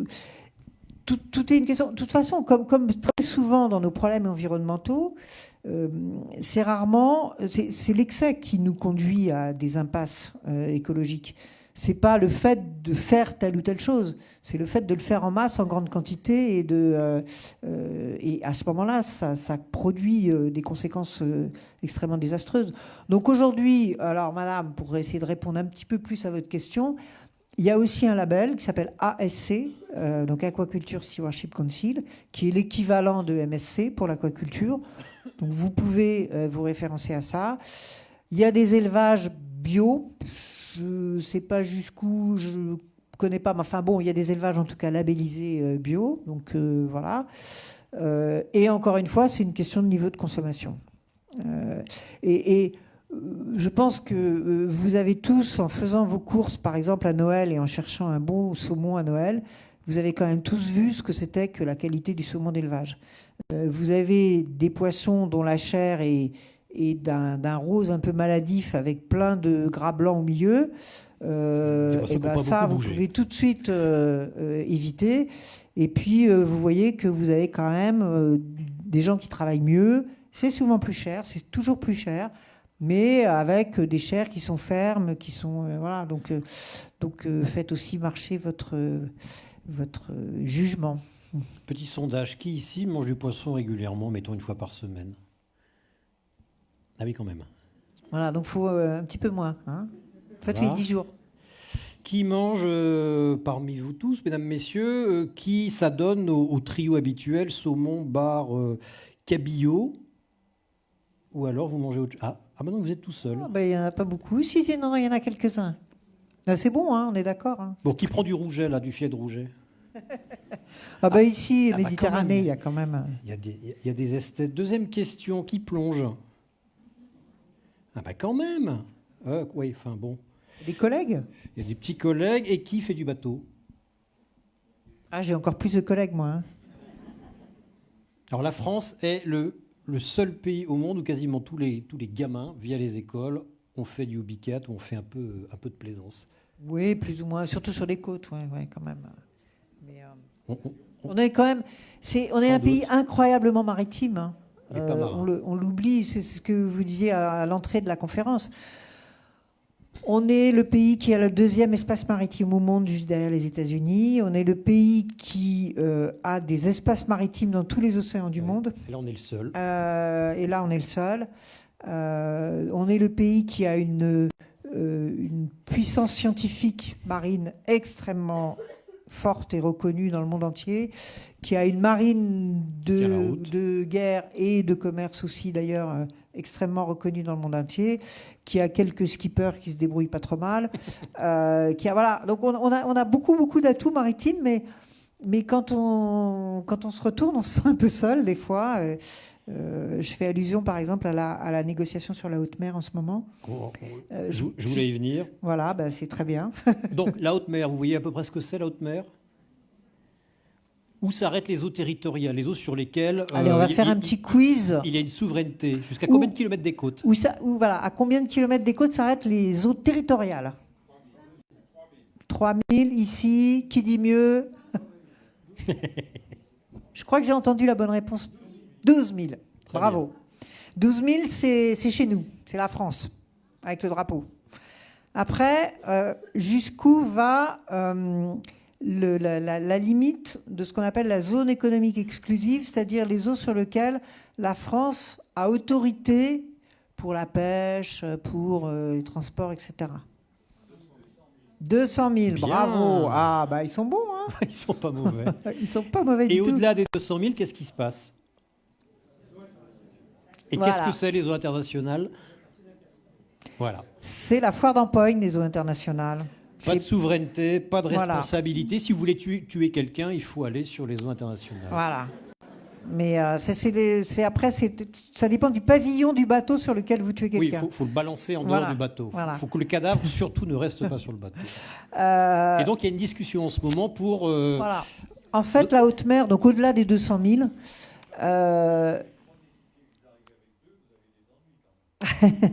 Oui, c'est vrai. c'est quand même la moitié de la surface de la planète, hein, mine de rien, donc c'est pas rien. Et aujourd'hui, il y a une législation sur le fond marin, c'est l'autorité internationale des fonds marins, mais il n'y a aucune législation sur la colonne d'eau depuis le fond marin jusqu'à la surface en haute mer. Donc, en gros, on fait n'importe quoi. Alors, il y a quelques organisations de pêche de temps en temps, il y a des règles pour les navires quand même. Ça veut dire qu'on ne pêche pas beaucoup en haute mer. Voilà, un petit peu quand même, le thon. Oui, le on thon. pêche, voilà. Mais bon, voilà, il y a très peu de règles, et le reste, c'est tout le monde fait ce qu'il veut. Alors jusqu'à maintenant, c'était quand même assez difficile de développer des activités en haute mer, mais ça commence de plus en plus, et il y a quelque chose qui intéresse de plus en plus les gens, c'est les ressources biologiques vues du point de vue du génome. Il y a en mer un placard à confiture, voilà, une diversité biologique absolument extraordinaire. On pense qu'on ne connaît pas 10% des bestioles qui vivent en mer, et pas 1/1000 du plancton, des espèces de plancton. Donc voilà. Et il y a des milliards, sans doute, de protéines, de tas de choses. Jusqu'à maintenant, on ne savait pas très bien quoi en faire. Et puis, plus ça va, plus on commence à imaginer ce qu'on va en faire. On va en faire des médicaments, on va en faire des processus industriels, on va en faire des aliments, on va en faire un tas de choses. Donc, on commence à s'intéresser à ces ressources. Et il commence à y avoir des entreprises, alors plutôt grandes, parce que c'est compliqué, qui commencent à s'y intéresser. Et on s'est rendu compte qu'aujourd'hui, dans les 10 dernières années, dans le monde, il y a une entreprise qui a déposé 60% des brevets à partir du vivant de la haute mer. Bayer, entreprise allemande. Donc on commence à se dire que, d'une part, aujourd'hui, vous ne pouvez pas faire d'aire marine protégée en haute mer, par exemple, puisque ça appartient à personne. Donc vous n'avez pas de police, vous n'avez rien. Donc toutes ces questions ont quand même amené l'ONU à se pencher là-dessus et à engager un cycle pour imaginer une gouvernance de la haute mer. Il faudrait une autorité, il faudrait des règles, il faudrait savoir ce qu'on veut faire. Voilà. Donc c'est toute la discussion qui a lieu en ce moment, dont effectivement on parle très peu en France, alors que c'est pourtant un sujet extrêmement important. Et on en est au deuxième round là, de ces négociations qui, à mon avis, vont encore durer théoriquement 1 an et demi, mais je pense que ça va sans doute traîner un peu plus que ça, pour savoir comment on va... donc quelle gouvernance, qui va décider les règles, comment est-ce qu'on va éventuellement se partager les choses, comment on va protéger cette mer, comment on va mieux la connaître, aussi quelle limite à l'exploitation, comment on va partager les fruits de ce qu'on va trouver, puisque a priori la haute mer ça appartient à personne et à tout le monde. Donc voilà, toutes ces questions-là sont aujourd'hui sur le tapis, et c'est des questions extrêmement importantes dont je trouve qu'on ne parle pas assez. C'est le moins qu'on puisse dire. Mesdames, Messieurs,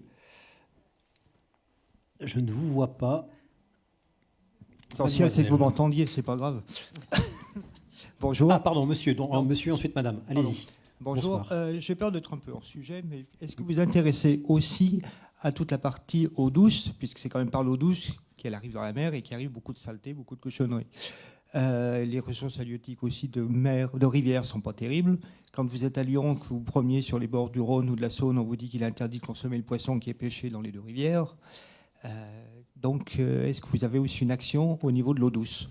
Alors, bien sûr, le WWF, que j'ai l'honneur de représenter, a aussi une action sur l'eau douce. Moi, je suis un peu moins spécialiste, évidemment, de ces questions, vous vous en doutez, mais on a, bien sûr, aussi des experts sur les questions de qualité des eaux, de pollution des eaux, vous l'avez dit, mais aussi sur la question de quantité. Dans 30 ans, ici, il fera le climat du Caire.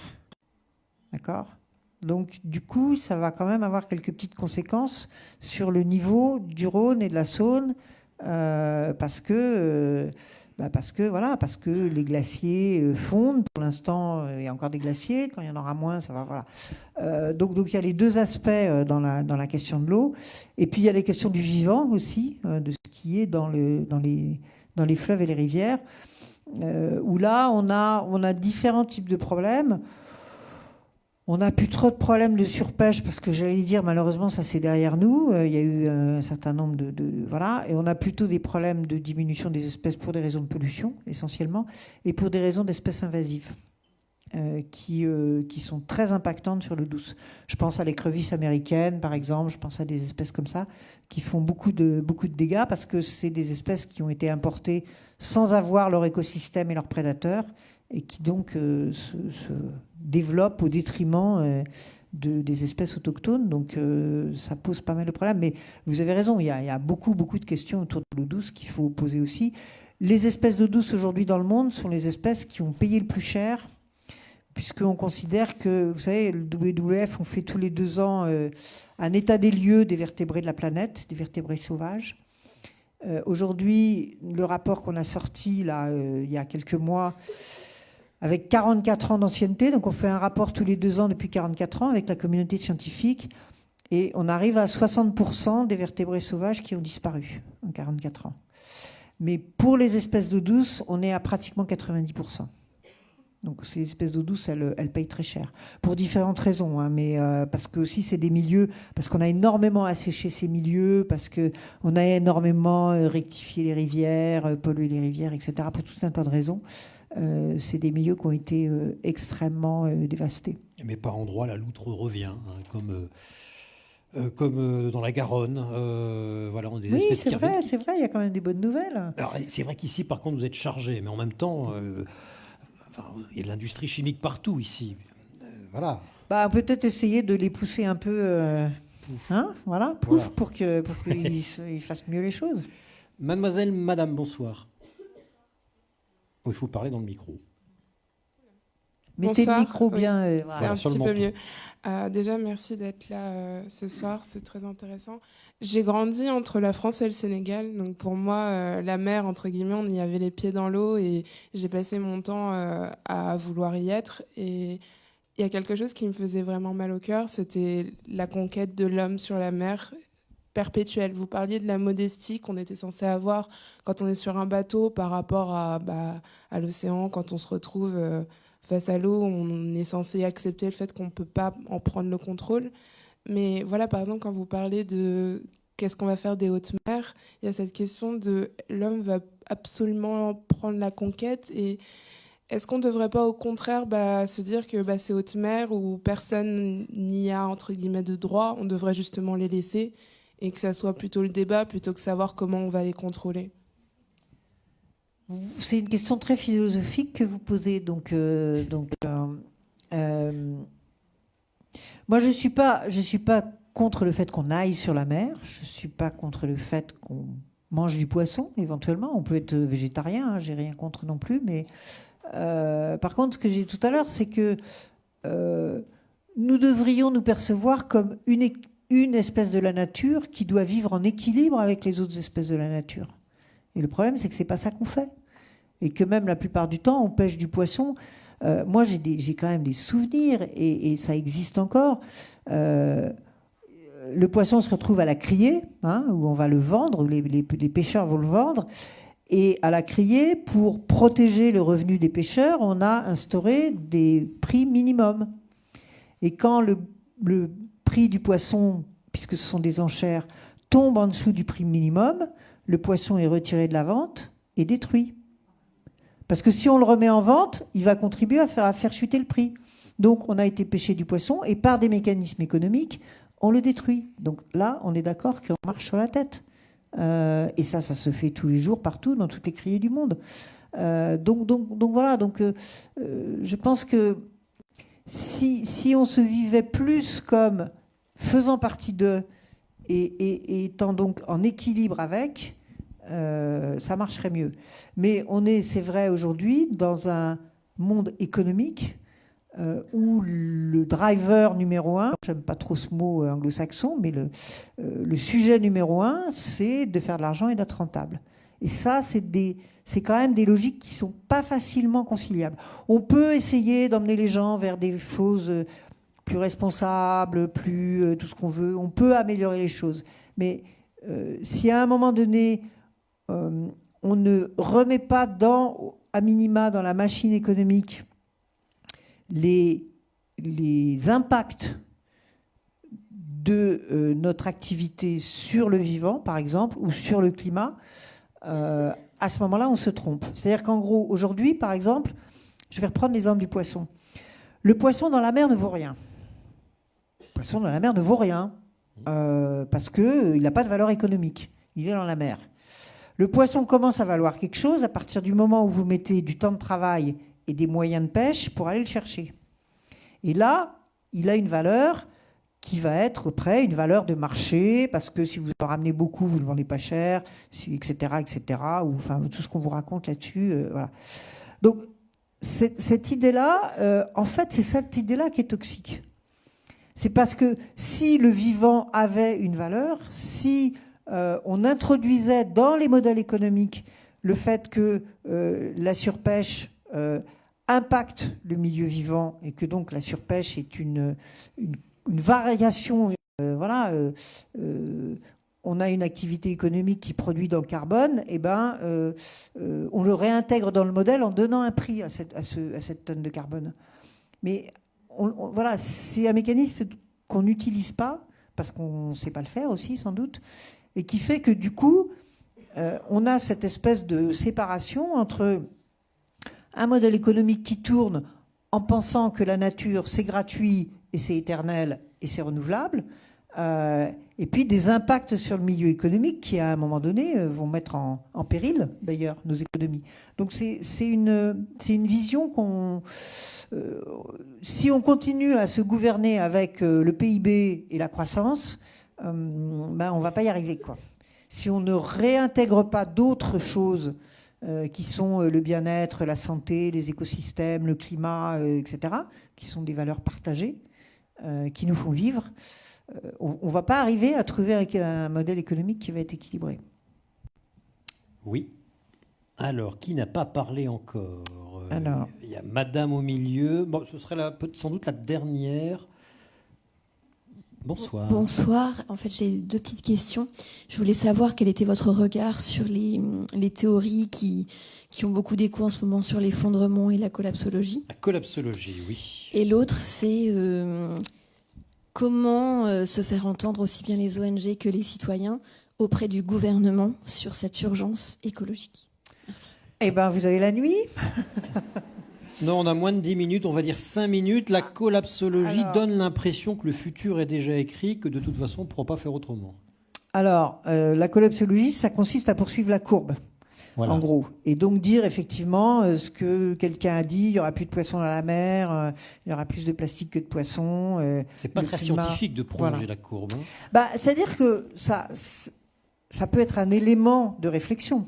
De prolonger la courbe. Je disais tout à l'heure, le plastique, on a depuis 30 ans, on a une courbe comme ça, et depuis 30 ans, elle va dans le même sens, donc on se dit, voilà, ça peut faire partie des éléments de réflexion, mais évidemment, il y a d'autres choses qui vont jouer à un moment donné, qui vont faire que les courbes, elles vont peut-être pas être telles quelles.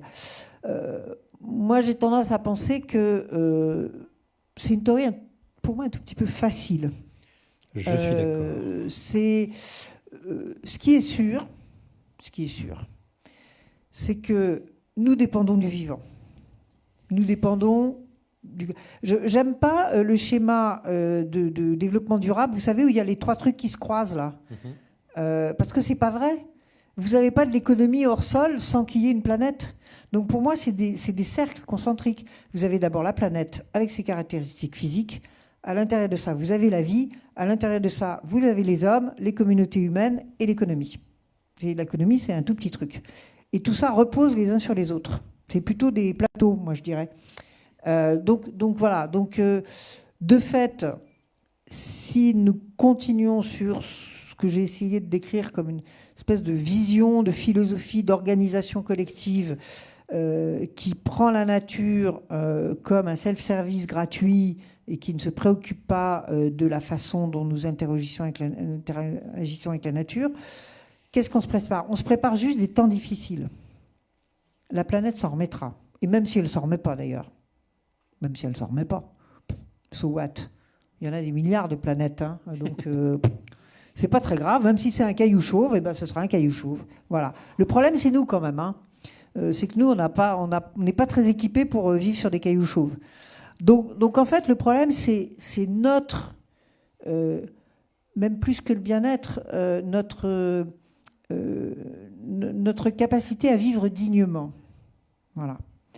Nous sommes 7,5 milliards, nous allons être 10 milliards, et nous n'avons pas d'autre choix que de faire vivre dignement 10 milliards de personnes. Et pour ça, il faut que ces 10 milliards de personnes, elles mangent, elles respirent, elles boivent de l'eau, elles aient un toit, un boulot, etc. Bon. Voilà. Donc, on n'a pas le choix. Parce que sinon, qu'est-ce qui se passe? On se lève dessus. Hein. Donc, si on commence, et en aparté tout à l'heure, je disais que le WWF, depuis 1 an, en France, on a commencé un travail avec l'école de guerre. Et donc, tout le monde ouvre des yeux, grands comme des soucoupes, en disant, mais qu'est-ce que vous allez foutre avec ces gens-là? L'école de guerre, c'est ce qui forme les grands officiers supérieurs avec toutes les barrettes. Si, parce qu'il y a une relation de cause à effet absolument directe. Parce que si nous ne sommes pas capables de vivre avec des économies qui soient des économies renouvelables et stables, nous engendrons de l'instabilité. L'instabilité, c'est des crises. Les crises, on se tape dessus. Et finalement, les gens de l'école de guerre, ils comprennent ça. Ils comprennent qu'une grande partie des guerres d'aujourd'hui se déclenchent pour des motifs qui ont des composantes environnementales fortes et qui seront de plus en plus fortes. Donc voilà, donc moi c'est simplement ce message-là que je veux essayer de faire passer. J'aime pas le mot de message, ça fait un peu prédicateur. Mais en tout cas, le sujet c'est ça. Et le gouvernement, comment on l'alerte? Alors, qu'est-ce qu'on fait pour les gouvernements? D'abord, on les élit dans nos démocraties. Donc après, vous faites ce que vous voulez. Mais on est quand même un petit peu... on est un peu à la manœuvre d'une manière ou d'une autre. Et puis après, on a des moyens de s'exprimer. On a vu récemment des gens qui s'exprimaient de manière assez vigoureuse. On a vu aussi récemment des jeunes descendre dans la rue pour des questions environnementales, pour des questions de climat. On a vu 2 millions de Français, plus de 2 millions, 2,5 millions presque de Français qui ont signé la pétition qui a été la plus signée de l'histoire de la France. Oui, mais qui donne en même temps dans l'idée que seul le gouvernement, que seul l'État peut agir. Alors, c'est pas... Oui, mais ce que j'ai dit tout à l'heure, c'est que il n'y a pas un coupable et il n'y a pas un responsable. Voilà. Tous les groupes, et c'est ce que nous, à notre niveau, on essaye de faire, on essaye de travailler avec les citoyens, on travaille de plus en plus avec les collectivités locales, régionales, parce qu'elles ont un gros impact sur la vie des gens. On travaille avec les États, on travaille avec l'ONU, on travaille avec les entreprises. Parce qu'il n'y a pas des gros méchants quelque part et des très gentils de l'autre. On est tous dans la machine. On est tous citoyens, on travaille tous dans des boîtes, on est tous des bulletins de vote, on appartient tous à des communautés de Lyon ou de ailleurs. Et ça, c'est une bonne nouvelle. Parce que ça nous donne plein de leviers. Et les solutions, globalement, on en a, mais plein des solutions. Donc après, la question, c'est la vitesse de déploiement.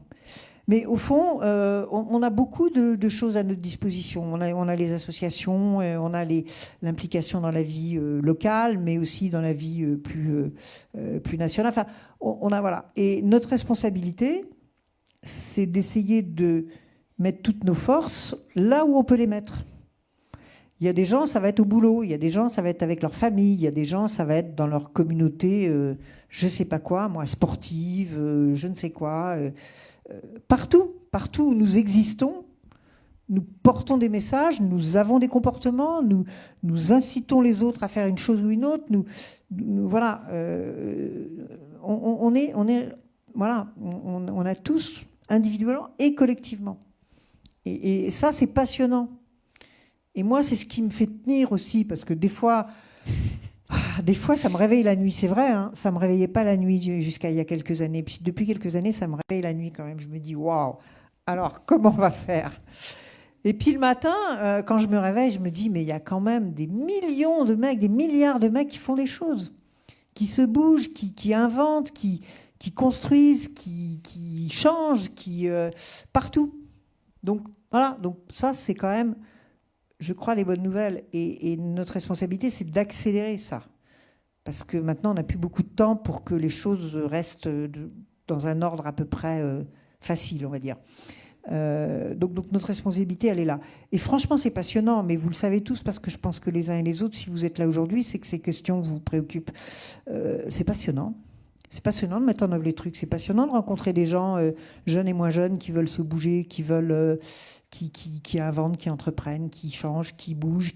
C'est vachement mieux que faire comme l'ancien monde. C'est plus compliqué, mais franchement, ça vaut le coup. Et je pense qu'on en est tous persuadés. Donc allons-y, quoi. Et j'en suis le témoin, vous savez. Moi, j'anime entre 30 et 40 débats par an ailleurs qu'à Paris. Je suis à la radio avec Denis Chessou. Depuis 5-6 ans, il y a un vrai changement, à la fois dans le nombre de gens qui assistent aux conférences, on le voit, la typologie sociale des gens qui assistent aux conférences et aux débats, et puis dans la qualité des questions. On n'est plus dans le manichéisme bébête qu'on avait avant. On est sur une volonté de comprendre la complexité, une volonté d'agir. Et depuis 5-6 ans, vraiment, et on le sent, question des auditeurs, c'est le jour et la nuit, vraiment. C'est-à-dire qu'on voit des initiatives qui naissent aussi à la faveur de la crise, à l'échelle de territoires, de collectivités.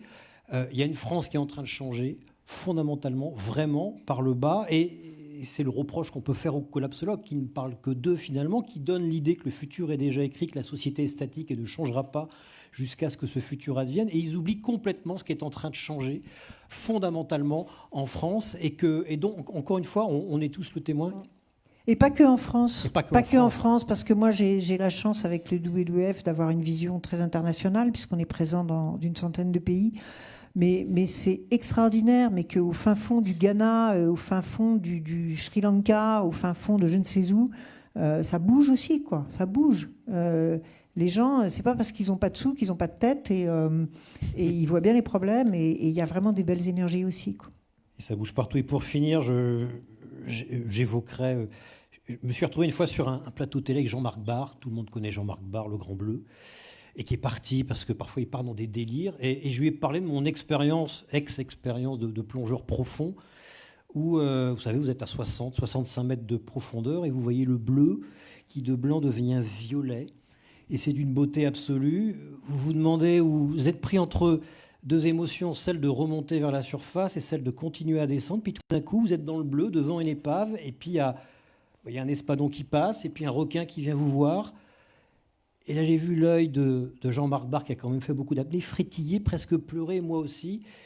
Parce que, oui, c'est beau. Le bleu, c'est beau. La mer, c'est beau. Et rien qu'à y penser, je suis encore un peu ému. Parce que, oui, c'est ça, la mer. On y projette beaucoup de choses. Et de voir dans le bleu cet animal qui arrive, qui vous regarde et puis qui repart, ça vous apprend l'humilité. Et puis quand même qu'il faut préserver tout ça. Et en même temps, expérience de plongeur encore... moi, j'ai vu des zones qui étaient sans rien en Méditerranée, notamment en Port-Cros, parce que les plaisanciers balançaient leurs ancres, parce que les plongeurs se comportaient n'importe comment. Et 15 ans après, on revoit la Posidonie quasiment sur la plage, on revoit du mérou, on revoit du corbe. Moi, ça me réjouit, et en même temps, ça m'exaspère, parce qu'on voit que c'est simple. Dès lors qu'on fout la palle à la mer, les choses reviennent pas tout à fait à l'identique. Pour avoir fait un sujet aussi sur l'après à Moko-Cadiz, la Moko-Cadiz...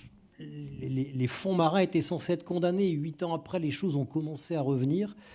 Enfin voilà, en tout cas, la mer, il faut l'aimer. On n'en parle pas assez en France. On n'a pas de culture maritime. Voilà, je sais pas, un petit mot de conclusion, peut-être, Isabelle. Un petit mot de conclusion. Alors moi, je vais vous emmener... c'est le jour de mon anniversaire. J'ai 34 ans. Je fais mon premier tour du monde. Et le jour de mon anniversaire, je passe le 40e sud. Et les 40e rugissants, c'est un mythe pour les marins. Et donc, c'est magnifique. Et donc, je suis dehors et je regarde et je savoure et je me dis « waouh ». Et ce jour-là, il fait beau. Et donc, c'est comme souvent, les lumières des 40e sont des lumières extrêmement pures, extrêmement transparentes. Et la mer est assez calme, mais il y a une énorme houle, parce que c'est quand même des endroits où soit il y a eu de la tempête, soit il va y en avoir. Donc il y a cette grande houle comme ça, extrêmement paisible. Et là arrivent, et je vous jure que c'est vrai, hein, les 2 premières albatros que j'avais jamais vues. Ils arrivent ce jour-là. Et c'est beau ça. Donc ils l'ont fait exprès. Et je les regarde. Et alors l'albatros, il a un truc extraordinaire, c'est qu'il ne bat pas des ailes. Il va effleurer la houle. Il utilise le mouvement de la masse d'air devant la vague pour remonter et replaner et redescendre et se mettre devant une vague. Et comme ça. Et donc on a vraiment l'impression qu'il danse, quoi. Et pour avoir quand même une tonalité comme quoi les hommes font aussi des belles choses, ce jour-là aussi, comme il faisait beau et que c'était tranquille, j'écoutais de la musique. Et j'écoutais les suites pour violoncelle de Bach.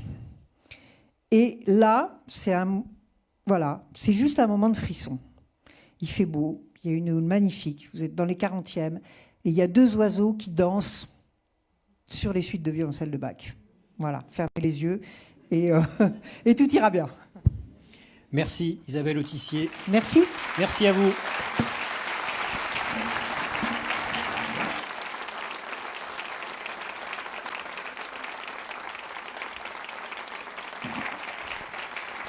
Il me semble qu'Isabelle signe ses livres à la librairie du musée Acheter. La mère s'en souviendra. J'espère que la librairie là, c'est un livre magnifique. Et je vais faire de la pub. Il y en a un prochain qui arrive dans 3 semaines. Hein, donc vous irez voir vos meilleurs libraires et voilà.